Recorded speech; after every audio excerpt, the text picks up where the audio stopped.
These days, it feels as though every showcase you see is using a Sustainless composition. And naturally, this has caused a lot of annoyance to the casual fanbase, who are afraid of trying it themselves, or view it as a playstyle that's only for zero cyclers. But the truth is, Honkai has been pushing Sustainless Teams a lot as of recently, and is making it far more approachable to the average player. Now when I say that, I like to clarify that Sustainless Teams are unfortunately something that Auto Battle cannot play well, as the comp requires a certain level of thought that AI can't replicate. However, for those who actively play the game, which I imagine is most people who'd be watching my content, there are far more possibilities available to you if you're willing to try Sustainless compositions. Now this video will mostly discuss the power of Sustainless Teams, and why it's gotten a lot more accessible over time. However, for some teams in the game, there's no need for me to convince you of its strength, because Sustainless is assumed. As such, for those teams, a sustain will only be played if a fight requires them.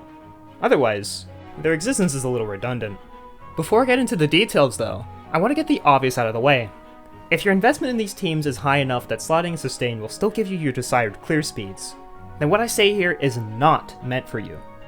I bring this up because, without fail, people will say things like, I run a sustain in this team and my clears are still fine, when their investment is often high enough that you can run a 3-man team and it's still clear.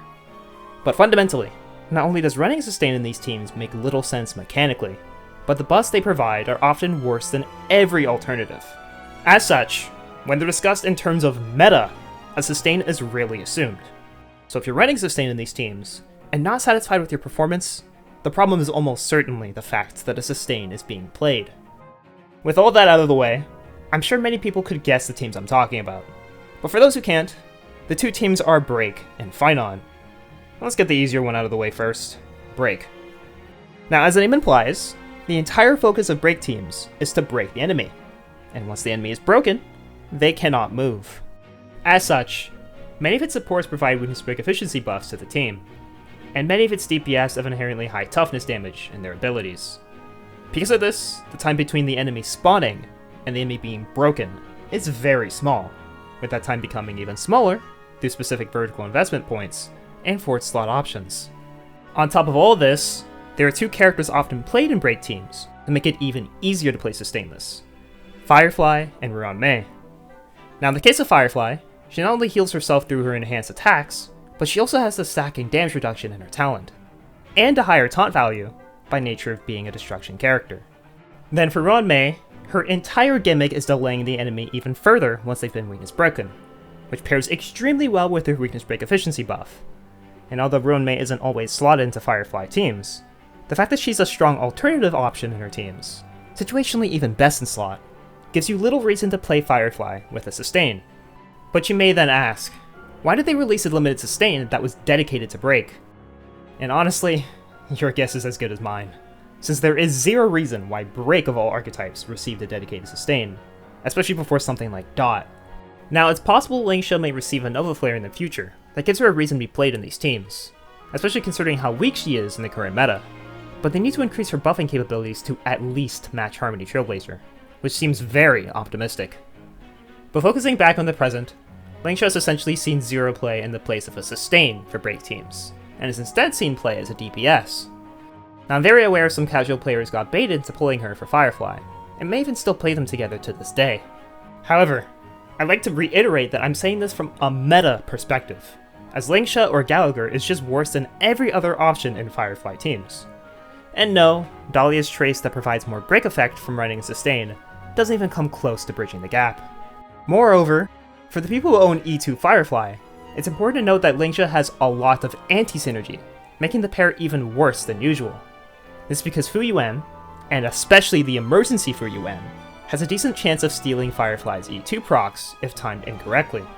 As such, if you aren't careful, running Lingsha could actively be worse than running nothing, as every lost E2 proc translates to a significant decrease in your damage. Mind you, this is a fairly niche situation, as I imagine all E2 Firefly owners are aware of Lingsha's many problems in this comp, but it still feels important to note. Then for the second team, we have Finon, a DPS that both kicks his teammates off the field, and is capable of sustaining himself.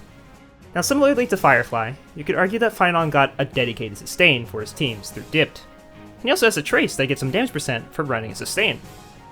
But just like with Firefly, these don't even come close to rectifying the main problem: how redundant it is to run a sustain in the first place. Now in Finon's case, a lot of the reason for this is because you'll be in his transformation for a large portion of the fight. And once he's in his transformation, he gives himself over 10k HP, restores 20% of his HP after every attack, grants himself 75% damage reduction when you counter, and if you somehow are killed in this form, you're just taken out of the transformation, not the fight. As such, I don't think I need to convince anyone here that Sustain doesn't do much within his transformation. But a lot of people who choose to run a Sustain with Finon are likely doing so because they struggle outside of his transformation. Though I think a lot of this stems from very specific problems. Firstly, I think we can all agree that a lot of the problems for Finon's team comes from the very beginning of the fight, since a lot of the planning for a Finon run is centered around getting his ult as fast as possible. Because of this, there is one set that can almost single-handedly fix all of your problems: Vonwhack. Now for any well-built Finon team, you're likely playing supports that give you enough core flames to get his ultimate once they've all acted, with Cyreni's variant obviously being a little different. As such, the 40% action advance from Vonwhack will often advance them high enough to where all 3 supports will act before the enemies can, which means if you built enough speed, it's very possible that you can get Finon ult before you've even been hit. It's for this reason that I believe Vonwhack isn't optional when you're building a support for a Finon team, because the early action advance is so crucial for building up Finon's ult before anything dangerous happens. And no, this isn't something that's only good for 0 cycles, as Finon quite literally does nothing outside of his transformation, so anything that makes getting his ult quicker is always helpful. But beyond that, every other tip depends heavily on what variant of Finon's team you're running. For the Sparkle variant of Finon's teams, your issue would be trying to survive after your first ult, if you couldn't kill them during that time. And it's situations like this where DDD becomes your best friend, because as we stated previously, you'll get Finon ult after your whole team has acted if you've brought the correct core flame generators. So then, just like how we used Vonwhack at the beginning, we can use DDD to help our teammates get their actions before your team dies. Running DDD on Saridra, or Sparkle, sometimes even both, could get you enough action advances to regain Finon ult before anything dangerous happens. Also, don't be afraid to run defensive main stats on your supports if you feel it's necessary, as taking off the attack body or orb from your Saridra in exchange for a defensive main stat could be worth it if it's necessary to keep her alive. And while this will slightly lower her buffs, it's still far less of a damage loss than running an easier sustain as that last slot. Then for the Cyrene variant of Finon teams, your focus is put towards Cyrene stack generation, not Finon. And while an E0 Cyrene could take a while to farm her ult, once you've gotten it, you will theoretically never need to rebuild Finon's ultimate again. Because of this, the beginning of the fight is even more important for Cyrene's variant, so Vonwhack is yet again required on every support. But speaking of teammates, if Cyrene's E0, your team is essentially set in stone, as you should always be running Finon, Saridra, Cyrene, and RMC. Now a lot of people likely run Dipped in that last slot, but the truth is that RMC is fulfilling a very important role, farming recollection stacks for Cyrene. This is because RMC is both a Chrysos heir and an action advancer. As such, you often see easier Cyrene teams using mem advances on Cyrene to get her ult as fast as possible. Furthermore, once you've gotten Cyrene's ultimate, the combination of the energy gain and the additional RMC ult is generally enough to get another mem advance, which can be used on Finon before he transforms. Additionally, when you play a team that uses both Cyrene and RMC, using Cyrene's technique also procs RMC's delay from their technique. As such, the combo of this delay, alongside your supports being built on Vonwhack, will lead to much higher survivability. Then as a final note, no matter what variant you're playing for Finon's team, the truth is that Dipped at E0 is a terrible buffer. Firstly, the only buff he provides in his kit is around a 400 flat attack buff, which is exceptionally bad considering attack percent is the most oversaturated stat in a Finon team by far.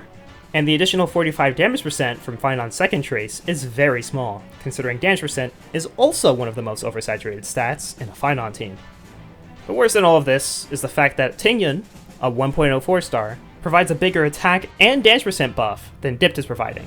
Mind you, out of all the last slot options for a Finon team, Tingyun is still one of the worst choices you can make, and yet she still provides far more offensive power than Dipped can. With all this being said, I'd like to restate what I said in the very beginning, as enough investment can make it possible for you to clear with a sustain on these teams. However, from a meta perspective, there are close to 0 instances where you'd ever choose to run one. But you may have noticed I said close to 0 instances, and that's because there are situations when a sustain is borderline necessary, even for 0 cycles. However, it's important to note that the frequency of those situations fluctuates a lot depending on the kind of player you are, and the investments that you've made. But to start things off, let's discuss the newest and most annoying debuff for 0 cyclers and casual players alike, Hemovore. Now for those who haven't played the newest Anomaly Arbitration, version 4.3's lineup has brought a new debuff that lowers the HP of your character by 500 each time they take a turn. This debuff can not only kill you, but it gets upgraded to deal 1000 HP per turn in Plight. And as a result, unless you can both kill the enemies very quickly, and also kill or break them before they can attack you, there's a good chance you'll need a sustain. On the bright side, all of the meta sustains are generally strong enough to keep you alive, as even shielders can tank the debuff. However, a lot of sustains don't provide much utility to a team besides the fact that they can keep you alive, which lowers the damage potential of many teams. Now at its base form, the Hemovore debuff is still heavily restricting. However, players who can abuse certain mechanics, especially whilst delay, can still make Sustainless Teams work, naturally leading to the highest damage potential. However, with Plight's version of Hemovore, we've seen something that rarely happens in HSR. All of the best clears are using a sustain. Now this is because the increase from 500 to 1000 is just far too significant to be ignored, meaning that even the best of scorers need to accept the damage loss from running a sustain. But this is just one debuff that may never come back, and there's likely a bunch of people that don't even care about Anomaly Arbitration to begin with. So let's shift our focus to everyone's favorite boss, Pollux. Now, in the very few times I've spoken about this boss on my channel, I made it quite clear that I actively despise it. But to the average player, fighting Pollux is as simple as throwing Gallagher or Hyacinth in their team and calling it a day. So then, let me talk about why Pollux is both the simplest, yet the most frustratingly restricting boss in the game thus far. Well, for starters, a lot of the Pollux fight is boiled down to them having an extremely high amount of damage reduction, unless you interact with its mechanics. Now that mechanic, healing, is not the most limiting factor to most players, considering they typically be running a healer anyway. But as we've discussed before, many sustains provide little utility beyond the fact that they heal, which in a purely offensive perspective, often means that they're a dead slot. As such, the average 3 to 5 cycle clear is laughably simple so long as you slot in a healer, but a 0 to 2 cycle clear is extremely difficult for teams that lose too much damage by running these characters. Because of this, the best clears against Pollux will always be the teams that have the highest synergy with the best healer, so Hyacinth. And any other team is guaranteed to clear far slower because of the damage loss. It's fights like Pollux, and to a lesser extent Pom Pom, where the game feels the most restricting, and lowers the desire to seek out better clears for myself and many others. But these are all niche situations that mostly impact people looking for the best clears. So let's address the biggest reason why sustains are needed, when the damage gained from sustainless isn't enough. Now for a majority of people who have tried a sustainless run, you'll usually hear things like, I don't do enough damage, or they kill me before I can kill them. And the truth is that sustainless runs are very reliant on hitting thresholds, either offensively or defensively. And not hitting those thresholds is punished far more in these teams. But as for the real advice, I'd say there are a few situations where people say there isn't enough damage, but in reality, there are little mistakes in their gameplay that are costing the run. Whether it be things like speed tuning, correctly saving your resources from one wave to the next, or wasting an action advance. All of these tiny mistakes matter far more in sustainless runs. It's for this exact reason that auto battle cannot play sustainless teams, as each decision you make carries far more weight. But it's for the same reason that sustainless runs can bring some of the most enjoyment, as it requires you to think ahead for every move and have a deep understanding of your character's kit. However, I will admit that at lower investment levels for some teams, it's very possible that the damage increase from sustainless comps isn't enough. That isn't to say that no limited Eidolon runs can't zero cycle, as some channels are even dedicated to doing that exact thing, but the truth is that those runs are far more difficult and require a lot of resets. But as I'm sure we're all aware, you do not need to zero cycle to clear endgame, and while it may be a convenient way to compare the strength of popular teams, there are many instances where a character's strength in sustainless teams are entirely different from their sustain team. But when I say that, I want to make things very clear. I'm not saying the sustainless clears are exclusively for zero cycling. It just often leads to that outcome. And I think the best way I can illustrate that point is by taking some time to discuss the new Pseudo-Sustains supports we've received. Now you may have heard the term Pseudo-Sustain before, especially for Acheron players who played her Welt comps back in the day, but we've recently got more support for this style of kit, and this can be seen through Welt's recent Nova Flare and the newly released Mortonax Blade.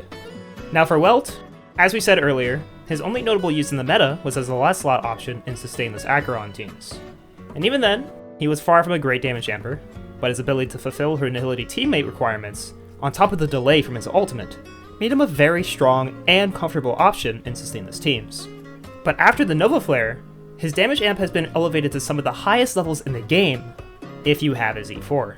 Now for anyone who has watched any showcases recently, I'm certain I don't need to explain just how strong E4 Welt is. And that's because the amp he provides at that level, alongside the delays from his kit, is so high that it's harder to find a showcase without an E4 Welt. As such, he's not only made Sustainless clears far more approachable to the average player, but has single-handedly made everyone second guess what the cost system even means anymore. Truthfully, a character of his universal strength, alongside the comfort he provides, makes it impossible to discuss the ease of Sustainless comps nowadays without mentioning him, especially considering you can lose a 50-50 to the guy. But things are far from perfect, as there are two very big things holding him back. Firstly, and arguably most importantly, is the gap between his performance with his E4 and without. Now what Welt provides mechanically will always be applicable, as none of his utility is Eidolon locked. But his damage amp is fairly unsubstantial without the E4, since he only provides the 40 Death Shred and a damage percent buff that requires a lot of ramp up. Furthermore, his energy rotation without his E2, while manageable, makes playing him far more difficult. And that leads me to my second point, which is that Welt suffers from the problems that every Ultra Nihility character has, needing to reapply his debuffs. Because of this, he'll often have downtime unless you perfectly manage your energy and make sure to save an ult for the next wave or phase of a fight. As such, even if Welt has extremely high theoretical potential, it's far harder to reach it in practice. And while I'm a firm believer that everyone who owns Welt's E4 should learn how to play him, I acknowledge that not everyone is willing to do so. On the other hand, we have Mortonax Blade, a Nihility character that luckily doesn't have the same debuff application problems. Now in the case of Blade, much of his utility is the fact that you have one of the best damage ampers, a sub DPS, and a tank, all in one character. And obviously, in a Sustainless environment, our focus is mostly on that tankiness. More specifically, the fact that he literally cannot die if you keep his zone, alongside his basic attack applying a taunt that guarantees the enemy hits him, is what allows for Sustainless runs to feel more comfortable. All of that, on top of the fact that he's built with over 5k HP quite often, means that you're essentially bringing a massive punching bag that is diverting attention away from your squishy teammates. But yet again, things are far from perfect, as it's sometimes difficult to keep his zone up, considering each of his follow-ups consume 10% of his max HP. As a result, in extremely aggressive fights, or if he's doing more follow-ups than your HP can keep up with, you can very quickly run out of HP. And while there are some workarounds, many of them result in a sizable damage loss, or very specific optimizations for a fight. But funnily enough, each of the problems these characters have for a Sustainless comp can be solved by running each other in the same team. For Welt, his mechanic of delaying the enemy is extremely strong for survivability, but it's quite unlikely you'll have 100% uptime. So during your downtime, Blade can taunt the aggressive enemies and tank the hits without the fear of death. For Blade, his ability to taunt the enemies while being unable to die within his zone is very valuable, but he struggles to keep up in certain scenarios. So Welt and his delays can help to alleviate the pressure put on Blade, making it easier to manage his HP correctly to maintain his zone's uptime. However, this is all just from a defensive perspective, as the ways they struggle seem to perfectly complement one another.